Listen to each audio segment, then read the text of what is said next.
Hello guys, for today's video, ang maring nyo ay naki-extra na naman. Kaya ngunyan, hindi ko kita ning pang vlog.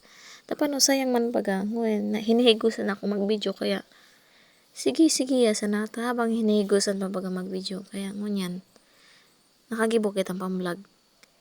Pasensyahan nyo na lang po yung, yung boses ko. Tapos yung ko po, di pa ako talaga sanay mag-voice over kung iba paano ko talaga. Or, kung baga talaga ang sakuyang tatayam.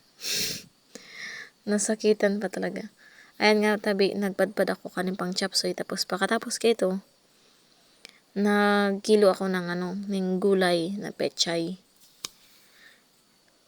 Ayan po. Ayan nyo guys, barato ng mga gulay ko niya na. Ayan nga guys, pagkatapos ko magbugkos ng mga pechay, nagputos man ako sa dili ko, brungoto na. Tapos pagkatapos ko kayo, naglimpian ako dyan sa sakuyang napistuan ta sobrang kalat. Gabilis na ako magpadpad para maka-display na naman sa atubangan. Tapos, ayan nga, inapod ako ni ate ta magkang nada ako ng pansitan ito na ubos na.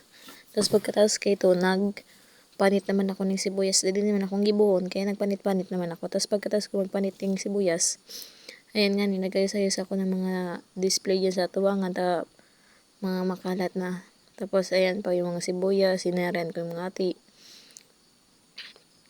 Tapos, pagkaabot sa halong, nagluto na naman ako ng ulam na dila-dila.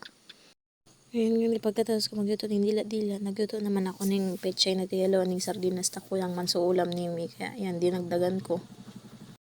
Mabukas pa kita ng sardinas. Yung sardinas na ginamit nito akong easy open. Kaya ngunyan, gamitan tang kutsilyo para mabuksan. Tapos pagkatapos ko dinagdagan ko gitna tubig ta kulang yung sabaw ka sa sardinas. Tapos pagkatapos ko magkang yung pechay naman ang sinunod ko. Tapos pagkatapos ko ng sa pechay, inilokduan ko muna para baba yung pechay ta apaw-apaw na. Tapos ngunyan, pagbukas ko, yan ang naging resulta.